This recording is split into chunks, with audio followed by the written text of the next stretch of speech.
رب اشرح لي صدري ويسر لي أمري واحلل عقدة من لساني يفقه قولي. بسم الله الرحمن الرحيم. الحمد لله رب العالمين، وصلى الله على سيدنا وحبيب قلوبنا وشفيع نفوسنا أبا القاسم محمد، اللهم صل على محمد وعلى آل بيته الطيبين الطاهرين المعصومين، لا سيما بقية الله روحي وأرواح العالمين لتراب مقدمه الفداء. اللهم صل على محمد وآل محمد في الأولين، اللهم صل على محمد وآل محمد في الآخرين، اللهم صل على محمد وآل محمد في الملأ الأعلى. أما بعد، يقول الله في محكم كتابه الكريم: بسم الله الرحمن الرحيم. ألف لام ميم، غلبت الروم في أدنى الأرض وهم من بعد غلبهم سيغلبون. صدق الله العلي العظيم. صلوات.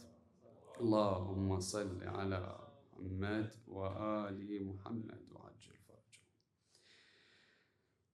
Tonight, inshallah, first and foremost, as we want to send our heartfelt condolences to the maqam of our Imam Sahib al-Asri wal-Zaman on the tragic occasion of the martyrdom of Imam Al Hassan alayhi salam.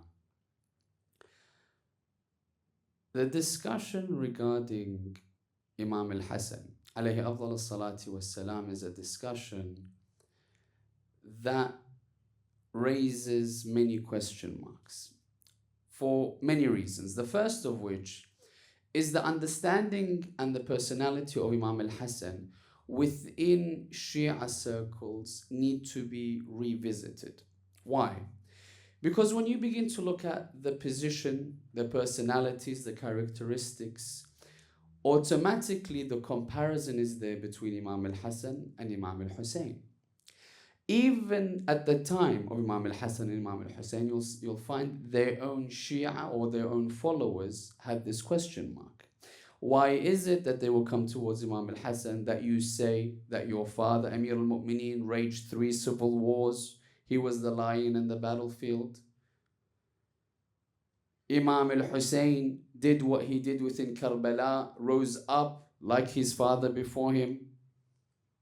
But why does it come towards Imam Al Hassan and that he chose not to fight? And this is the discussions that they have. Why did he choose not to fight, whereas Imam Ali ibn Abi Talib and Imam Al Hussein both stood up and fought till their last moments? Now, in the first discussion, we don't look into this perspective as much as we should. Why? Because Imam Al Hassan did rise with Imam Ali ibn Abi Talib. He did rise against Muawiyah for a period of 6 months until this understanding of sulh comes forward. And this sulh that we look at to be a peace treaty needs to be revisited as well. Was it indeed a treaty that was signed for peaceful allocation of the Khilafah, or is there another understanding of sulh that we need to revisit? Because when we begin to look in the life of Imam Hassan and Imam Al Hussein, there is a moment in Karbala where there is a discussion between Imam Al Hussein and one of his sisters in the traditions, whether that be Zainab al Kubra or Zainab al Sughra. He says the following lines: "Oh, my sister, be patient." And look at the words that he uses. He says, "My grandfather has returned to Allah and he was greater than me. My mother Fatima returned back towards Allah, she was greater than me. My father Amir al Mu'mineen Ali ibn Abi Talib returned back towards Allah and he was greater than me." Then he comes towards his brother. He says that my brother Hassan returned and he was greater than me. But when you begin to ask the Shia and the followers that who was greater, many of them will come forward and say, no, Imam Al Hussein was greater because he rose. But Rasulullah says, Sayyidi Shabab Ahlul Jannah. Imam Al Hussein, another platform, says that Hassan was greater than me. Then where does the oppression lie? That we have not looked into his life, have not looked into his movements to the level that we should. The level that we need to understand why he chose to take this stance, why he chose to do what he did within his life. Now, let's take this into perspective. I need to allow each and every one of us to all of a sudden zoom out and look at the connection between the Umayyads and the Hashemites in a different perspective. Because as we understand it, this conflict between Bani Umayyah and Bani Hashim is one that needs to be analyzed. Because if we go backwards and we begin to look at how the discussion revolving around Abu Sufyan and Rasulullah, and how much Abu Sufyan was trying to attack and destroy Rasulullah. Likewise, his son would look at Muawiyah, how he tried to always fight and was in constant conflict with Imam Ali ibn Abi Talib, constant conflict with his son Imam Al Hassan, and indeed in conflict with Hussein before he passes. And the reign goes on towards Yazid and his conflict until the end of time, where the lineages all of a sudden also are in conflict, where you find on one side Imam Sahib al-Asri wa Zaman, on the other side the grandchild, all from the Sulale of the Sufyani. Now we take this and we begin to see that, hold on, there is a discussion revolving around the perspective that is these two families being in conflict. But where can we look at this sulh of Imam Al Hassan to see why it was such a miracle that is not looked into as much as it should? Many of us will come across the points of the sulh that Imam Al Hassan put forward, these points. But I want to take a different route tonight. A route that I want each and every one of us to zoom out of this particular sulh that Imam Al Hassan had between him and Muawiyah, and look at it at a greater perspective. Now, I want to zoom out completely. The points that I want to discuss tonight are the following. The first of which is I want to look at the different empires that existed within the emergence of Islam. Which empires were there? What was the discussion revolving around the different conflicts that were existing before the Islam or the Islamic empire emerged? And how did it affect Islam? Number one. Number two, how did these empires seek to infiltrate Islam in different ways? We're going to take specific examples within history of how these empires tried to infiltrate and destroy Islam from within. Number three, something occurred in 36 AH that allowed the platform for one of these empires to infiltrate to a degree the Islamic Ummah. We need to look at this particular year in particular. Number four, Sallu ala Muhammad wa ali Muhammad. Allahumma salli. We want to look at the fourth level. When the infiltration happens, how did it affect the then Umayyad Empire in order for us to understand the movements of Imam Al Hassan? Number five, what is the difference? Because we always say that Imam Al Hassan had a sulh. There was a peace treaty. What is another understanding of this sulh? And what is the difference between sulh and something within the Arabic terminology known as hudna? Was this movement of Imam Al Hassan a sulh truly in all of its meanings? Or is there another understanding which is called al-hudna? What does each one of these mean, and which one applies to this treaty that Imam Al Hassan signed? And finally, we want to look at what are the miracles that became as an effect of this miraculous movement of Imam Al Hassan. Because one thing is looking at the sulh in itself. Another is seeing what Imam Al Hassan's vision was through this particular sulh that he signed, or this hudna, if we agree upon it through the tradition. So inshallah, we want to start the lecture tonight and to begin to understand the movements that existed prior towards Imam Al Hassan, as well as what his sulh or his hudna led to in a miraculous nature, the savior of Islam, by blessing the majlis and illuminating our hearts and minds with 3 of your loud salawat ala Muhammad wa ali Muhammad. Allahumma salli ala Muhammad wa ali Muhammad.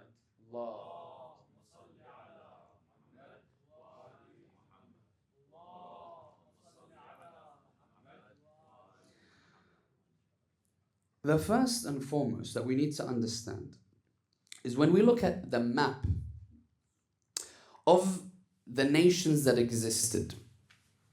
When Islam first emerged, there were 2 main maps that were there. The first that came forward, the empire, which was the Roman Empire, or there's in the Arabic called Rome, which was known as the Byzantine Empire. And there was Bilad al-Furs, which you can see within the maps that is there, that existed as well. Al-Furs, the conflict between Islam and the Persians, were later on. At the time of Rasulullah, the conflict was there between the Byzantine Empire as well as the Islamic Empire. I want you to look at where exactly now through the maps is the Byzantine Empire, and where you'll begin to see the start of the Islamic Empire. And I want you to look at in detail where Syria is on the map. Then Sham, where Muawiyah ruled from. Now keep this in mind as we discuss the next point. When you look at these maps and you begin to see how close the Byzantine Empire was to the Islamic nation, where did the conflict start? Between Islam as it emerged, and where the conflict starts with the Byzantine Empire. I want to take you towards 7th year after Hijrah. 7th year after Hijrah, there was a particular sulh that happened between Rasulullah and those that lived in Mecca. Who knows what the sulh was called? Sulhul Hudaybiyah. 7th year after Hijrah. When the sulh happens, as we understand that Rasulullah begins to send messengers with letters to those that were kings, the muluk, the empires that were from the neighboring countries. When he would send these messengers, of the traditions that come forward, there was a group or a tribe that lived on the outskirts between the Islamic nation then and the Byzantine Empire, which were very loyal. They were Arabs, but they were loyal to the Byzantine Empire. That their religion was that of Christianity, that they had an allegiance with them. When they captured this messenger of the Prophet, they captured him. They began to see that he was a messenger, he had a letter. When they took this letter, not only did they take this, Al-Ghassasina, they were called, if you want to look up their tribe and where they were located. Al-Ghassasina, the leader, captures the messenger. He begins to torture and torture and torture and kill him. 7th year after Hijrah. This event led to a war of the first conflict between Islam and the Byzantine Empire, which occurred 1 year later, which was 8th year after Hijrah. Who knows what that war was called? The Battle of 8th year after Hijrah? Mu'tah. In which you'll find a brother of Imam Ali ibn Abi Talib died in it by the name of Ja'far. Died in this particular battle between Islam and the Byzantine Empire. This is what begins to occur. Now, when the conflict starts there and then, and this becomes very interesting. Now, before, the battle was between who? Rome, which is the Byzantine Empire, and Bilad al-Furs. They had wars between themselves. And that's why Surah Al-Rum, Allah alludes to the fact that these two were always in conflict. One day the Byzantine Empire would win. One day the Persian Empire would win. And that's why you'll find Alif Lam Mim Ghulibatil Rum. And after they are defeated, they will be victorious after a few years. And so that alludes to that fact, that there was a constant conflict between them. But now Islam has emerged. All of a sudden there is a war of Mu'tah. Now there's someone that comes forward that challenges their reign. Now the conflict starts. They are looked at, or the Islamic nations looked at, to be somewhat of a danger towards their existence. because of the emergence, because of the widespread understanding, because of how many followers were coming into this religion. So now, on the second level, they thought to themselves, well, hold on, if this Islam is a threat, we need to infiltrate. Now the question is, how did the Byzantine Empire choose to infiltrate, and what are the examples that are there that we can learn from amongst them that we're going to discuss today? And this is within the history that we have, that all of a sudden you begin to connect the dots that we have. The first of which is point 2, that I want to look at how they infiltrated. There's something called Sariyatul Tay. Tay, many of us will come towards this word, and we know Al-Hatim al-Ta'i was from this particular tribe, the tribe of Tay. Uday, which was the son, was the leader of the time. The situation, if you remember the map that we drew up and that we showcased, Tay fell between the Islamic nation then and the Byzantine Empire. The Byzantine Empire sought to what? Allow themselves the capacity to go towards Qabila Tay and have them to be allies, and from there, being a strategic point, attack the then Islamic nation. So now all of a sudden, the word reaches Rasulullah that they are trying to infiltrate the Islamic Ummah through this strategic position of Al-Tay sent Amir al-Mu'mineen on a Sariyah to go and do what? To go and capture all those that were there in Qabilat al-Tay and remove them from that land, because if there are people there, that then they can all of a sudden gather everyone. So Imam Amir al-Mu'mineen goes, tries to capture Uday. Uday runs away to Sham, but he captures all those that were there and removes everyone from that land. Hajaru, meaning no one was left there. Why? Because if anyone is left, all of a sudden they can use that place to regroup and prepare an army to attack Islam. So they removed everyone there. And the interesting notion is when you look at whom was captured, the daughter of Hatim al-Ta'i. Hatim al-Ta'i is known for his generosity. So when his daughter is captured, even though that his son ran away, Safana, the daughter of Hatim al-Ta'i, begins to speak towards Rasulullah, or whom says she doesn't refer to him as Rasulullah, she would say, oh Muhammad, because she doesn't believe of him as a prophet. She says, do you know whose daughter I am? Rasulullah says, whose daughter are you? She says, I am the daughter of Hatim al-Ta'i. And he says, in honor of the greatness of the character of generosity of your father, I have allowed you to be free, because they were captured as prisoners of war. She says, what about those that are around me? He says, in honor of you, O Safan, I will free everyone that is part of this Sebi. So he frees them all because of the character of generosity of a man that was Christian of the time. Put that into perspective. So the Sariyah is number one within history that they tried to infiltrate. Number two, many of us will come across within the Holy Quran, in Surah At-Tawbah, ayah 107, a particular story of Masjid Dirar. You can see it within the Holy Quran there and then, that Allah subhanahu wa ta'ala refers to this particular binaya. So all of a sudden there is a mosque that is now built alongside the Masjid of Rasulullah. Now why is it that if Masjid Rasulullah is there, that everyone gathers there, all the Muslims are gathered there, the adhan is there whenever there's an announcement, whenever Rasulullah brings a new message, a wahi comes forward, an ayah of the Holy Quran, a new law that is revealed, he says it from his masjid. All of a sudden there is another masjid that is built to gather Muslims. And Allah refers to that masjid as Masjid Dirar. And you look at within this verse, there's a particular moment where it says, go halfway through the ayah, it says, بين المؤمنين وإرصادا لمن حارب الله ورسوله. إرصادا here, as you can see that verse.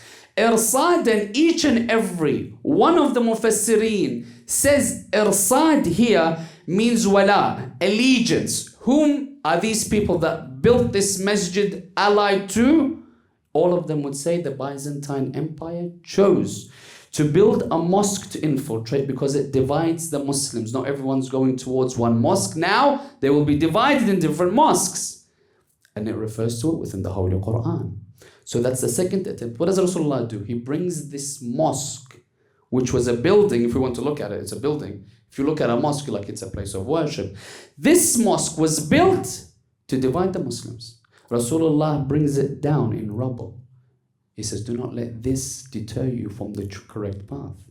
That this is built on the premise of dividing the Muslims, and anything that is there that is built upon dividing the Muslims, Rasulullah gives us a precedent that he brings it down straight away without allowing the divisions to come and grow within the Islamic Ummah. Now, that's two.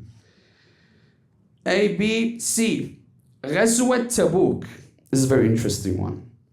Ghazwat Tabuk, just to give you a precedent of the occurrence of what this Ghazwa was. The Munafiqeen, the same people that were given the right to build this mosque, were always also given, let's say, guidance to tell those Muslims that were there that there is an army ready to attack you from the borderlands. So they would continuously tell Rasulullah, "Oh Rasulullah, there is an army that is gathering to attack you on the borders. Oh Rasulullah, go and attack them before they enter." The idea was what? The idea is that the Munafiqeen that were there and then around within Islam sought to allow everyone that was Muslim to go out. Why? Because they said that there's a massive army that is gathered to attack the Muslims that live there. So that you should go out in your full strength to protect yourself. And the idea is what? The idea was that these Munafiqeen, and you can see this within the Holy Quran, when you go towards Surah At-Tawbah, very interestingly, ayah number 94. Allah speaks about these people that they said, when they would go out in the army, each one of them would bring forward some sort of excuse to remove themselves from this army that was going towards the borderlands and return back towards the capital and prepare an uprising. So what happens? The idea was when the army would go, they'd be faced with an army. When they would return from war, in the state that they returned, they would be in a state where they were tired, they were devastated in the sense that they just waged a war. They come and return towards their homelands thinking they're going to rest. There will be another army waiting to attack them. So Rasulullah knew about this plan. But nonetheless, he took an army with him to Tabuk, When he would go towards Tabuk, he knew what was happening. So when he leaves a particular governor that was very weak. So they said, hold on, there's a weak governor, let's remove ourselves. And that's why the ayah here says what? These people that, the first word, made excuses to remove themselves from the army and return back to cause an uprising. Rasulullah leaves a governor that is weak. But all of a sudden, as these people remove themselves through the excuses, Rasulullah says, now, O Ali, now you can go. Go and protect the capital. And that's why he says, O Ali, this is one of the moments. Very interesting. He says, Ya Ali, أنت لي بمنزلة هارون من موسى إلا أنه لا نبي بعدي. Go, O Ali, and protect the capital. And indeed, when these Munafiqeen went back and saw instead of that governor that he once placed, now in his place was Amir al-Mu'mineen, they had to come up with another plan. What was the other plan? To have an attempt on the life of Rasulullah. Al-Ikhtiyal, when you go towards Hadithat Tabuk, there was an attempt on the life of Rasulullah. Why? Because their first plan didn't work. So the second plan all of a sudden is what? Is to kill Rasulullah. And that failed as well. To show you in one way or another, they continued to attempt to infiltrate. They continued to try to divide and conquer. They continued to try and destroy Islam from within. Now what happens in 36 AH that played a part for the Byzantine Empire to have a hold or a hand in Islam? This becomes interesting. 36 AH, who knows what occurred within the Islamic nation? 36 AH is the death of the third Khalifa. There are 3 civil wars that occur. Jamal, Siffin, and Nahrawan. These three civil wars, at the start of the second civil war, the civil war in Siffin was between which two parties? Who knows? Between Imam Ali and Siffin. Imam Ali one side. Who was on the other side? Muawiyah. Ahsant. Muawiyah. Do you remember the map that I put up straight away? That Muawiyah in Sham, one of the borderlands was the Byzantine Empire. Do we agree? Muawiyah sends a letter to their emperor saying, now I want a hudna between us and you. Because they were in constant conflict. He says, I want a ceasefire between my nation in Sham and you on our borderlands. There is no war between us, and we'll sign a treaty that there is a particular amount that I pay you to have this ceasefire. So now I want to ask you a question. If you are the Byzantine Empire and you're thinking Islam has a civil war between them, from one level, should I not use my opportunity there and then to weaken them from another angle? As in, if he's fighting from one front, shouldn't I attack them from another front? Because they're already weak. You're stretching their resources, stretching their armies. It would be ideal for them, wouldn't it? But they were thinking of something else entirely. And that's why as soon as that messenger came saying, we want a ceasefire, instead of saying, no, there's no ceasefire and we will stretch your resources and attack you and infiltrate. No. What do they say? They say, we will have a ceasefire. Why? Because they have this understanding that we now know as divide and conquer. Use all your resources to destroy each other. Use every single thing that you are able to destroy each other. Muslims killing Muslims is what they wanted. Use all your energy from one level. The second level, which is more interesting, is they utilize that time of conflict to now have a grasp on the Islamic government. I want you to remember this point. How did this empire now went from constant conflict and war to now having a ceasefire and now infiltrating the governorship of Islam? This is very, very, very interesting. How did they do it? I'll take you to a few traditions. Let's look at a few.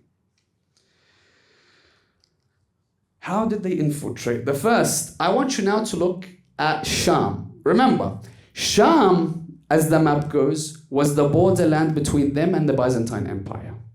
Now it's easy for them as travel routes. You'll find it's very easy for them to go and come because there's a ceasefire between them. There's no walls that are built between those two empires. What do we understand from the Umayyad government of Islam and how it was infiltrated through the Byzantine Empire? Number one, or let's say A, that Muawiyah being the governor now, Muawiyah being the governor, the one of the most important positions in your governorship is whom? Your wazir, do we agree?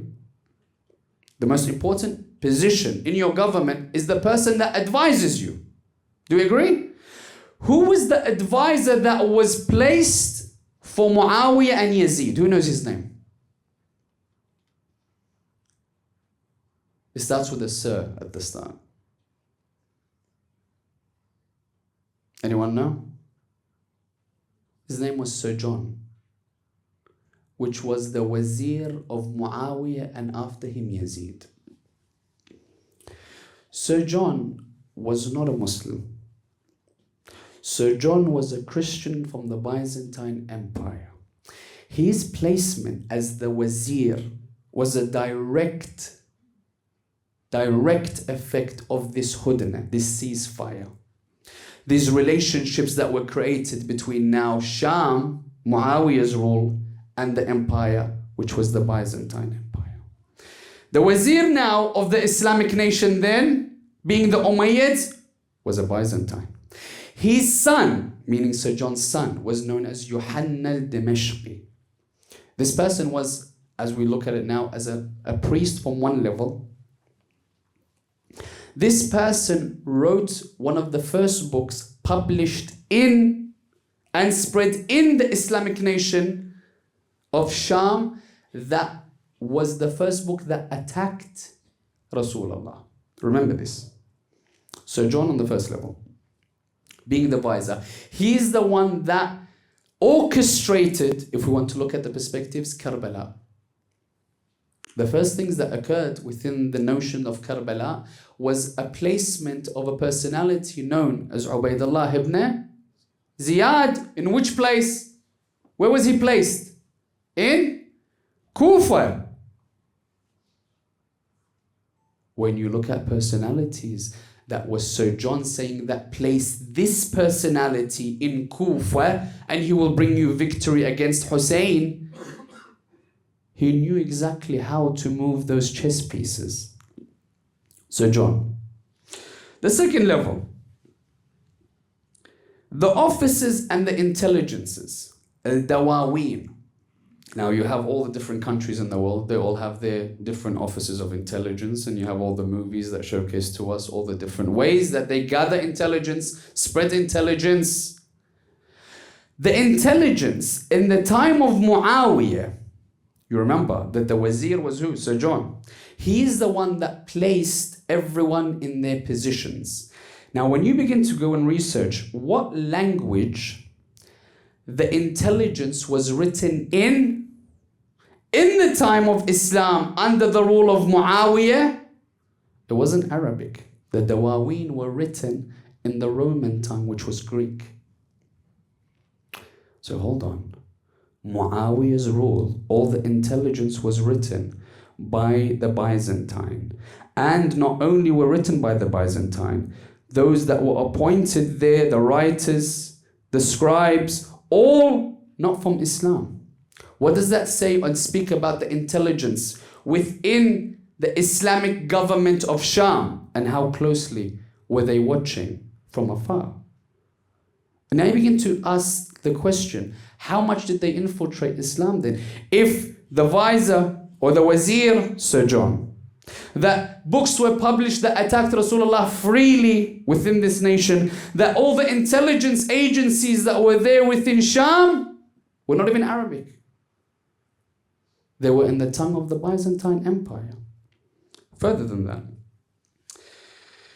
I want you to look at the currency that was used in the time of Muawiyah. Just look at it. What do you see there? Crosses. If someone's infiltrating Islam, this is how they would do it. That's the currency used at the time of Muawiyah. Currency, language, government positions. Not only that, I want you to look at the circle, which was Muawiyah's circle. Around him, you had his doctor, Ibn Athan. Doctor. Look how much you have trust. His wife, which arguably is the mother of Yazid, was from the Byzantine Empire. Maysoon was her name. Al-Kilabiyya. Maysoon, the mother of Yazid and the wife of Muawiyah, from there. His poet, Al-Akhtal, and you begin to see the circles that he has around him now. Now, when you're in a war now, between Imam Al Hassan and Muawiyah, this is what becomes interesting. If you're in a war, many of us fall trapped to the fact that when we read the stories that revolve around Imam Al Hassan, we only see one frame, which is Imam Al Hussein fought against the tyrant of his time and istashhad and was martyred in the manner that he was martyred. Amir al-Mu'mineen led 3 civil wars until one of those that he fought on the 3rd ended up being one of the personalities from the Khawarij that kills him. Imam Al Hassan now is in a position where many of us look into the perspective that he had a sulh. And we often think that sulh means that he came towards a table between him and that personality that was not fit for khilafah, and then was all happy, and now he gives over the khilafah, and these are the conditions, sign here, happy days. I want you to look at this particular wording of hudna, because many of us look at sulh. Sulh one of the understandings of this, or the subcategories of a sulh, is al-hudna. What's hudna? What's sulh? Ahsant. Al-hudna means a ceasefire. Because Imam Al Hassan was fighting Muawiyah on multiple fronts. On the front revolving around propaganda, there was a war. A war in the aspect of the true knowledge of Islam, there was a war. A war of defamation, there was a war. There was a war which was an armed war. When Imam Al Hassan had this aspect of sulh, as we understand it, it wasn't any of the other wars. It was merely that there was a ceasefire between them under particular conditions. Now, if you look at a ceasefire, you're looking at two countries or entities that are at each other's throats, that disagree to such level that would wage war against each other. Imam Al Hassan, there are many reasons that we can delve into to see why he did what he did. Of them that we're going to look at. But they would say, amongst the traditions, Muawiyah brings forward 60,000. When you look at Imam Al Hassan with 20,000, of them 8,000 left, of the 12 that remained, if at the maximum that we understand, maximum, were 10,000 of his Shia, maximum. These 10,000 of his Shia, if he, on one tradition, if he did not have a ceasefire or a hudna, then these 10,000 that were there would not have gone with Imam Al Hussein, would not have been part of the revolutions that occurred afterwards. You look at just Mukhtar himself had 7,000 with him until the final moments that he died. Where do you think they came from? If they died there and then fighting the armies of Muawiyah. Food for thought, at least. So they would say, amongst the miracles that Imam Al Hassan brought forward is this aspect of Al-Hudna. Why? Why do we look at Al-Hudna to be a miracle? I want to read a hadith from Imam Al-Baqir. Because many of us will look at it as something that was very easy to do and was an easy way out, whereas we look at it to be one of the most difficult things that Imam Al Hassan would ever have to do within his life, or any ma'soom for that fact. But look at the effects. Imam Al-Baqir says the following lines. للذي صنعه الحسن بن علي عليهما السلام كان خيرا لهذه الأمة مما طلعت عليه الشمس. What does that mean? That thing that Imam Al Hassan did was greater than everything that the sun reveals itself on. What's the effect of this sulh? Now that we've understood, when we zoomed out, the different entities and the empires that were there that were fighting each other. What do we begin to understand? The first thing that was of the miracles of the movement of Imam Al Hassan, look at these miracles, is the fact that because he chose through this sulh and this ceasefire, the mulk, not the khilafah, the mulk is now given to Muawiyah. On one stage, Muawiyah was always fighting for a position, fighting. Now he's given mulk. What that does, or what that did to Bani Umayyah, because you have to understand, mulk was something that they've always cherished. Because at the time of Quraysh, Abu Sufyan was very revered within his clan. Very, let's say, Mu'azzaz, Mukarram, everyone respected him and he wanted that. All of a sudden, 7th year after Hijrah, when Rasulullah brings these personalities and says, اذهبوا أنتم الطلقاء, you are removed from your position, from any title, from any honor or glory. They always craved it. And that's why when you look at the wording of Yazid, what does he say when they brought the Sabaya to his courtroom? What does he say? ليت أشياخي ببدر شهدوا جزع الخزرج من وقع الأسل لهلوا واستهلوا فرحا وقالوا يا يزيد لا تجل قد قتلنا القرم من ساداتهم فعدلناهم ببدر فاعتدل. But then he refers to one aspect which is al-mulk.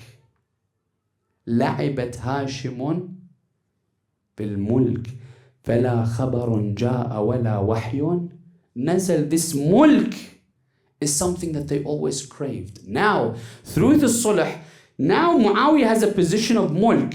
The first thing that this did is all these friendship agreements that he had between him and the Byzantine Empire were ripped. Why? Because now he's greedy. He's in a position of power. Why do I give my outgoings towards the Byzantine Empire? I have the outgoings now. I want to grow my empire.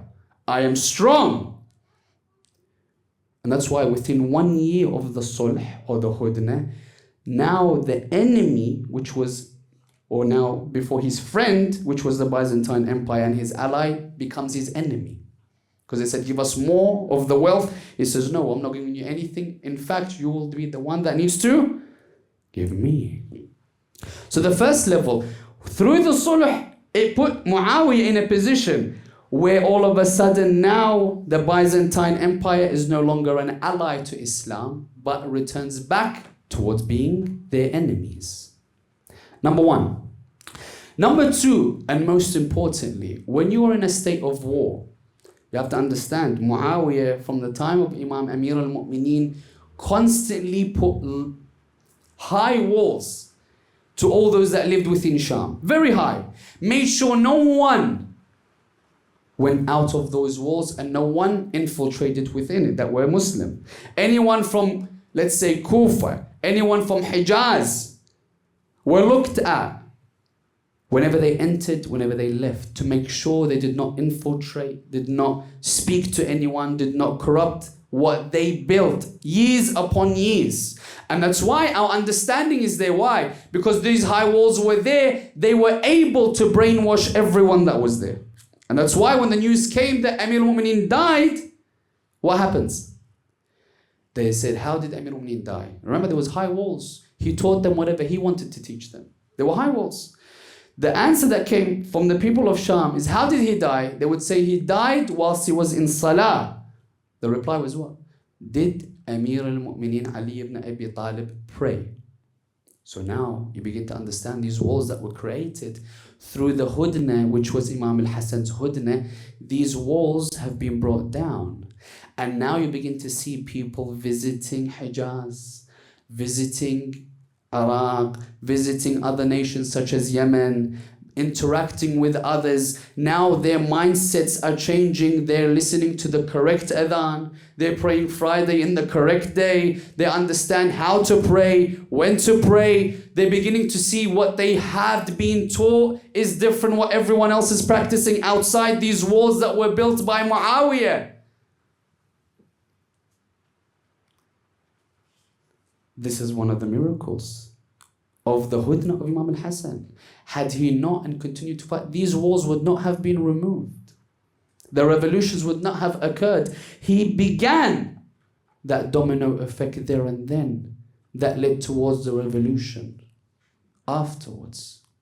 And the third that we want to talk about tonight before we end is the fact that he can directly now fight the propaganda of Muawiyah and the Umayyads. How? Before, when the walls were high, when they were protected, you only go towards, as an example, one of the wills that he writes towards his son.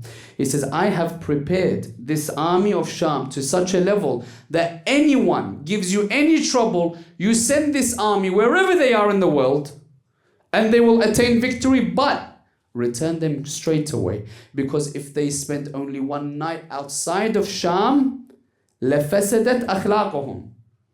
Their akhlaq, the mannerisms will change to the worse. Between the lines, when you read this, you begin to understand what? Do not let them interact with others, lest they find out how much we've brainwashed them. And that's why when these walls are drawn down and they begin to visit these places, why do you think Imam Al Hassan went every year to Hajj? Why? Why did he not go on a part of a caravan, but he walked towards Hajj? In order for him to be able to interact with as many people as possible to preach, to showcase the true Islam. And that's why when you come forward with this tradition that Imam Al Hassan meets someone in Hijaz, This person comes and he says, who are you? He says, I am Hassan, son of Ali. And he begins to curse Hassan and curse his father. If the Hudna was not there, this person from Sham would not have been allowed to leave Sham to come to Hijaz in the first place. Because of the Hudna, now this personality has left Sham and come to this perspective where he discusses between him and Imam Al Hassan, cursing him. But look at what a curse. He begins to curse him and curse his father, Amir al-Mu'mineen, and continue until, his stamina bar finishes. When that finishes, Imam Al Hassan now begins to speak. He says, oh man, it seems like you are not from these lands. You're not familiar. He says, if you are tired, then come to our place to rest. If you are hungry, come and we will feed you. If you are thirsty, come, we will quench your thirst. If you are in need of any wealth, we will get and give you that wealth. If you are in need of any assistance with a debt, etc., we will make sure that we will finalize it for you. If you would like, why do you not remove where you've placed your caravan and come and join us? And we are the most hospitable of people too. And he continues to this dialogue between him and this man that has just cursed him. This man, what does he respond with? You have to understand, these walls, when they're removed, they don't understand that there are personalities like this. Because before, whenever they spoke out of line, he begins to cry and say, oh man, before this moment, speaking to Imam Al Hassan, I thought of you and your father as the people that I hated most in the world. But after this discussion that I've had with you and this interaction, I love no one more than I love you. Allah knows where to place His khilafah and choose His people. If the Hudna was not there, there would not be this interaction. There would not be this availability to interact with the true Islam, to interact with the Ahlul Bayt. They wouldn't be there. Because like we stated, on one front, Imam Al Hassan chose to have a Hudna, a ceasefire. But the other fronts, Muawiyah still attacked him through propaganda. Anyone that was there in Sham was cursing Imam Amir al-Mu'mineen as Abu Turab in the Friday prayers. The propaganda against Amir al-Mu'mineen was there when he comes forward and says to his Kuttab, anyone that finds a tradition about Amir al-Mu'mineen's merits, make sure that you give those others of the companions something similar or higher in value. If anyone continues to say merits of Imam Ali ibn Abi Talib, then he would be removed from the Dawaween, meaning what? That his name would be removed from all those that are given from Bayt al-Mal, those that are accepted as witnesses, those. Anyone that continues to show support, their houses will be desecrated. You'll have these understandings that there were different war fronts that were being fought against Imam Al Hassan. But through one movement which was difficult, through the Hudna, he achieved a miracle that we do not begin to understand or fathom its effects. But it all started there and then.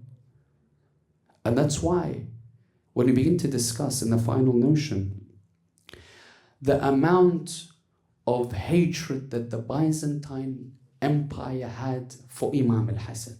Because now, from these friendships that were created and this allied nature between them and Muawiyah in the Umayyads' reign, everything's destroyed because of this movement that created the domino effect that was what to occur after Imam al-Hussein. It started from Imam Al Hassan.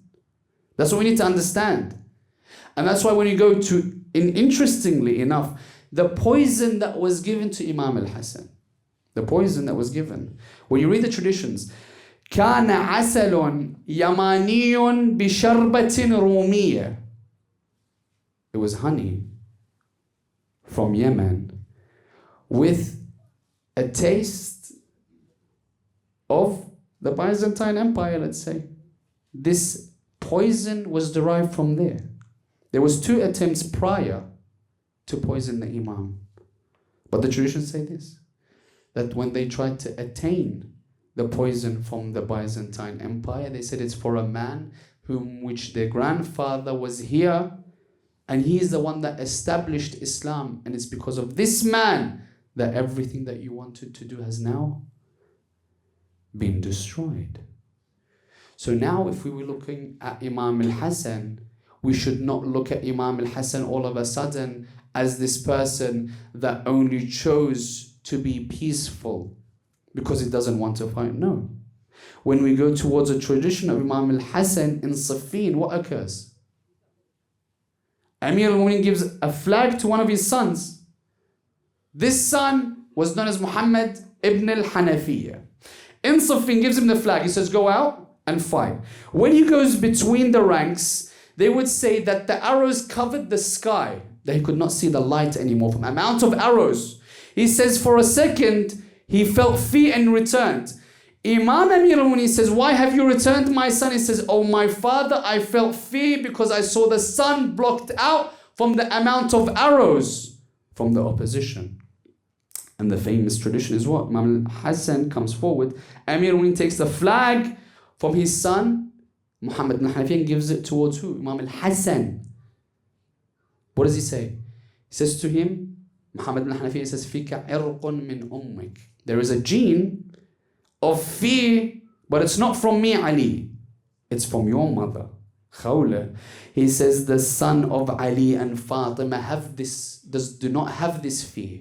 They will stand against anything that comes in front of them. That's why Abu Fadl Abbas says to all those that attacked Imam al-Hussein in Mecca, stopping him from touching the Kaaba. He says, do you try to strike fear of death in those that played with death in their youth? Such was Hassan and Hussein. Imam Hassan takes that flag and goes out, irrespective that the arrows covered the sun. He fights and attains victory in that position. Imam al-Hassan wasn't fearful of fighting. But Imam al-Hassan, for every position and event, there is a notion that they have to do. There is a movement that they need to initiate. There is always a decision that they are intertwined with Allah subhanahu wa ta'ala. And because of this hudna, this ceasefire, all these effects and more that we don't have time to discuss tonight were caused from.